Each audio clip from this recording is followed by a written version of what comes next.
வணக்கம், வாழ்க வளமுடன். நான் உங்கள் ஜோதிடர் மாணிக்கவாசன் பேசுகிறேன். ஓம் தத் புருஷாய் வக்கரதுண்டாயம் தன்னோ தந்தி பிரசோய ஓம் ஸ்ரீம் கிரீம் க்ளீம் க்ளோம் கம் கணபதியே நமகம். ஓம் கிரீம் ஆதித்யாய சோமாய மங்களாய புதேச குரு சுக்கிர சனிப்பெச்ச ராகவ கேதானங்கள். ஓம் ஸ்ரீம் க்ளீம் பஞ்சபோத வசிவிசிய ஓம் அங்குரங்கு பஞ்சபோத வசிவிசிய ஓம் லங்குவங்கு பஞ்சபோத வசிவிசிய ஓம் நங்குமங்கு பஞ்சபோத வசிவிசிய சுவாகா. 9 நவகிரகங்கள் 5 பஞ்சபூதனோட அனுகிரகம் பரிபூர்ணமாக அனைத்து ஜோதிட அன்பர்களுக்கும் ஆன்மீக பெரியோர்களுக்கும் அனைத்து மக்களுக்கும் கிடைக்க எம்பெருமான் முருகப்பெருமான மனதார பிரார்த்தனை பண்றோம். ஓம் சரவண பவாய நமக. இன்னைக்கு நாம் பார்க்கக்கூடிய தலைப்பு என்னன்னு பார்த்தோம்னா, மீன ராசிக்கு 2024 ஆகஸ்ட் மாதத்தினோட பலாபலன்கள் என்ன அப்படின்னு ஜென்ரலாக பார்க்க போகிறோம். ஓகேங்களா? உங்கள் சுய ஜாதகத்தில் நல்ல ஒரு யோகாதிபதியோட திசாப்தியிலோ அல்லது நல்ல ஒரு டைமோ நடந்ததுன்றா ஒரு அற்புதமான, நான் சொல்கிற பலன்கள் அற்புதமாக மேன்மையாக நடக்கும்.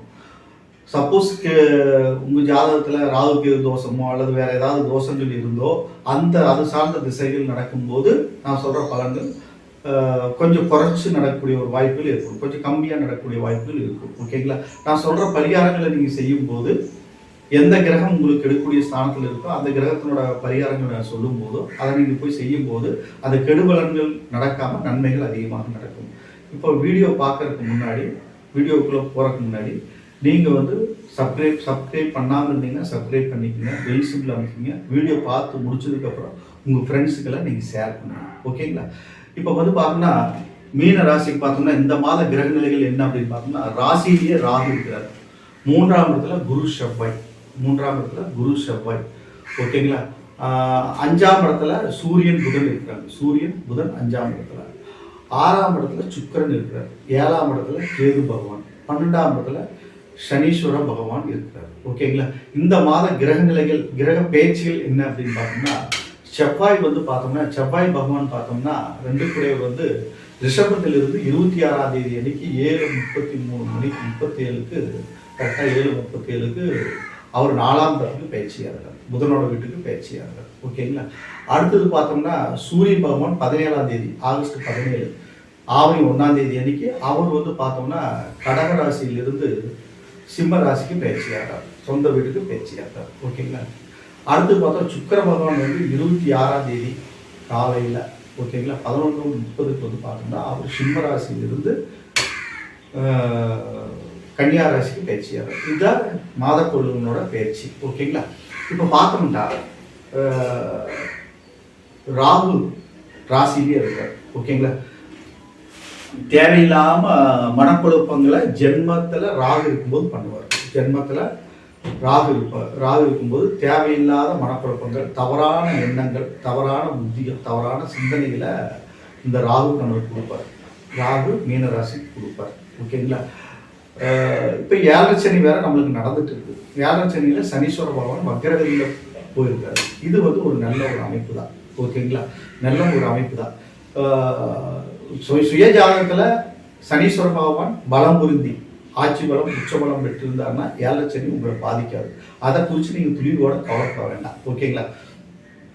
சுய ஜாதகத்தில் நல்ல பொசிஷன், குரு பார்வை பெற்றோ கேந்திர திரிகோணங்களை ஆட்சி பலம் உச்ச பலம் பெற்று சசமக யோகம் பெற்று உங்கள் ஜாதகம் இருந்துவிட்டா இந்த 7 சனியை குறித்து நீங்கள் பயப்பட தேவையில்லை. உங்களுக்கு ராஜயோக திசாபுத்தியில் நடந்தாலும் 7 சனியை குறித்து நீங்கள் பயப்பட தேவையில்லை. ஓகேங்களா? அதனால நீங்கள் அதை பற்றி பெருசாக நீங்கள் நினச்சிக்காதீங்க. இப்போ வக்ரகதியில் பின்னோக்கியாக போயிட்டு இருக்கிறாங்க. ஜென்ரலாகவே நல்லா இருக்கும், ஒன்றும் பிரச்சனை கிடையாது மீனராசிக்காரங்களுக்கு. ஓகேங்களா?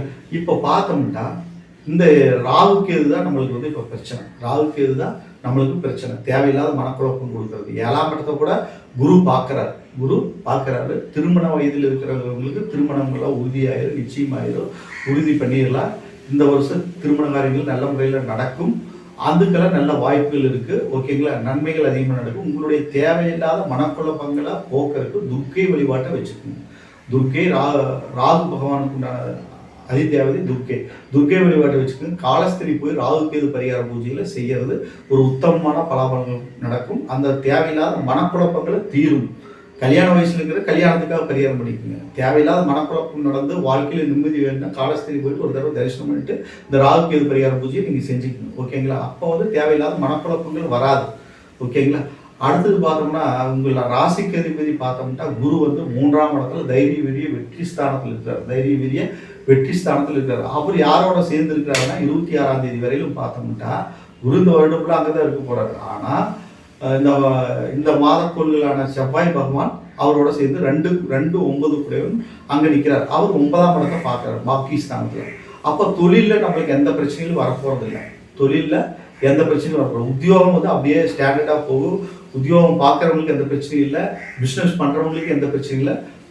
10 ராசி கூடியவங்க வந்து பாக்கியாதிபதியோட சேர்ந்து 2 தனகாரனோட சேர்ந்து அவர் 3ஆம் இடத்துல இருக்கிறார். ஓகேங்களா. அவருக்கு 4ஆம் இடத்துல சுக்கிரன் இருக்கிறார். அப்போ அவரும் கெட்டு போகல. 6 8 12 மறையல. அப்போ குரு நின்ற வீட்டுக்கு அது குருவுக்கு 4ஆம் இடத்துல இருக்கிறார். அதனால நம்மளுக்கு எந்த பிரச்சனையுமே இல்லை. ஓகேங்களா. அதுக்கப்புறம் பார்த்தோம்னா அவர் வந்து குரு நின்ற வீட்டுக்கு அதிபதி 5ஆம் இடத்துக்கு வர்றாரு. அங்கேயும் குரு பார்வை பார்க்குறாரு. அதனால நம்மளுக்கு தொழில் நிமித்தமாக எந்த ப்ராப்ளமும் இல்லை. ஓகேங்களா. குரு உங்களுக்கு 3ஆம் இடத்துல நிற்கிறதுனால பிரச்சனைகள் வருனால இது கிடையாது. குரு நின்ற இடம் உங்களுக்கு 3ஆம் இடம் தைரிய வீரிய ஸ்தானம் வந்து நல்ல பொசிஷனில் தான் போயிட்டு இருக்கு. இந்த ஆகஸ்ட் மாதம் ஒன்றும் ப்ராப்ளம் இல்லை. தொழில் நல்ல முன்னேற்றங்கள் ஏற்படும். தைரியம் வெளிப்படும். போட்டி பந்தயங்களில் வெற்றி ஏற்படும். நன்மைகள் அதிகமாக நடக்கும். செவ்வாய் கூட சேர்ந்துருக்கனால பாக்கியாதிபதி சேர்ந்துருக்கிறதுனால நன்மைகள் அதிகமாக நடக்கிறதுக்கு வாய்ப்புகள் அதிகம். ஓகேங்களா. வாய்ப்புகள் அதிகம். ராகு மட்டும் அதை பார்க்குறாரு. ராகு 3ஆம் பார்வையாக அதை பார்க்குறாரு. ஓகேங்களா. அதனால தான் நான் சொல்கிறது காலஸ்திரி ஒரு டைம் போயிட்டு வந்துருங்க. சர்ப வழிபாட்டை ஒரு டைம் வச்சுக்கோங்க. ஓகேங்களா. உங்களுக்கு ராகு கேது மட்டும்தான் இப்போ எகென்ஸ்டாக இருக்கிறாங்க. ஓகேங்களா. ராகு கேது மட்டும்தான் மீன ராசிக்கு எகென்ஸ்டாக இருக்கிறாங்க. மற்றதெல்லாம் எந்த பிரச்சனையும் கிடையாது. தேவையில்லாத மனக்குழப்பங்கள் தான் வர்றது. மனக்குழப்பத்தினால தான் மீனராசிக்காரங்க இப்போ வந்து அல்லாடிட்டு இருக்கிறீங்க. ஏதாவது ஒன்று நடக்குமா நடக்காதா இதாகுமா அதாகுமாங்கிற தேவையில்லாத மனக்குழப்பத்தினால மன பயத்தை கொடுத்து உங்களுக்கு வந்து அதை வந்து ஸ்டாப் ஆகிறதுக்கு வாய்ப்புகள் இருக்கும். உங்களுடைய முன்னேற்றத்துக்கு தடையாக இருக்கிறது ராகு பகவான் மட்டும்தான் மீனராசிக்காரங்களுக்கு. அதை மனசில் வச்சுக்கோங்க. இந்த ஆகஸ்ட் மாதத்தில் உங்களுக்கு நன்மை செய்யக்கூடிய நேரம் அற்புதமாக இருக்குது. அதுக்கு எகென்ஸ்டாக இருக்கிறது ராகு மட்டும்தான். ஓகேங்களா. ராகு மட்டும்தான். கேது கூட கிடையாது. கேதுவை குரு பார்க்குறாரு. அது ஆஃப் ஆகிடும். ஒன்றும் ப்ராப்ளம் இல்லை. சரிங்களா. எல்லா கிரகங்களுமே இப்போ உங்களுக்கு சப்போர்ட்டிவாக தான் இருக்குது. எல்லாமே வெற்றிகள் அதிகமாக அடையலாம். நன்மைகள் அதிகமாக நடக்கும். தொழிலில் இருக்கிறவங்களுக்கு நன்மைகள் அதிகமாக நடக்கும்.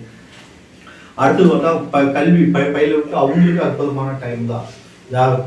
கல்விக்காரங்க ஒரு கல்வி ஸ்தானாதிபதி செவ்வாய் அவர் வந்து 3ஆம் இடத்துல தைரிய வீரிய வெற்றி ஸ்தானம் இடத்துல குருவோட சேர்ந்து பயணிக்கிறாருன்னா கல்வியில் நல்ல வெற்றி ஏற்படும். உன்னதமான பலாபலங்கள் நடக்கும். நன்மைகள் அதிகமாக நடக்கும். பண தேவைகள் எல்லாம் பூர்த்தியாகும். கல்வியில் ஒரு அண்டர்ஸ்டாண்டிங் ஏற்படும். கல்யாண வயசில் இருக்கிறவங்களுக்கெல்லாம் ராகு கேது பரிகார பூஜை செஞ்சுக்கணும். ஃபர்ஸ்டே நான் சொல்லிட்டேன். ராகு கேது பரிகார பூஜை உங்களுக்கு சர்ப்பதோஷம் இருந்தால் உங்கள் சுயஜாதத்தில் சர்ப்பதோஷம் இருந்தால் 100% நீங்கள் காலஸ்திரி போய் அதை நிவர்த்தி பண்ணிக்க. காலஸ்திரி போங்க, திருநாகேஸ்வரர் போங்க. சர்ப்ப கோயில்கள் எங்கெங்கே இருக்கோ, ராகு கேதுக்கு பிரதான கோயில்கள் வழிபாடுகள் எங்கெங்கே இருக்கோ அங்கெல்லாம் நீங்கள் போய்க்கலாம். நான் நிறைய ராகு கேது தோஷத்துக்கெல்லாம் வீடியோ போட்டிருக்கிறேன். அதை நீங்கள் போய் பார்த்துட்டு அந்த கோயில்களுக்கெல்லாம் நீங்கள் வழிபாடு முறையான வழிபாடுகள் நீங்கள் வச்சுக்கோங்க. ஓகேங்களா. நன்மைகள் கைக்கும். அடுத்தது பார்த்தோம்னா பொதுவாக பார்த்தோம்னா மீனராசிக்கு அற்புதமாக இருக்கும். குடும்பஸ்தானத்தில் மட்டும் கணவன் மனைவிக்குள்ள மட்டும் கொஞ்சம் கருத்து வேறுபாடுகள் வரும். அதை மட்டும் கிளியர் பண்ணுறதுக்கு நான் காலஸ்திரி போட சொல்கிறேன். ஓகேங்களா. காலஸ்திரி போட சொல்கிறேன். ஓகேங்களா. இதை மட்டும் நீங்கள் செஞ்சுக்கோங்க. இந்த வீடியோ உங்களுக்கு பிடிச்சிருந்ததுன்னா சப்ஸ்கிரைப் பண்ணுங்கள். பெல் சிம்பிள் அமைச்சிக்கோங்க. ஓகேங்களா. உங்கள் ஃப்ரெண்ட்ஸ்க்கெல்லாம் ஷேர் பண்ணுங்கள். என்னிடத்துல ஜாதகம் பார்க்கணும், பிரச்சனை பார்க்கணும், திருமண பொருத்தம் பார்க்கணும் என் நண்பருக்கு நீங்கள் கான்டாக்ட் பண்ணுங்கள். வணக்கம். வாழ்க வளமுடன்.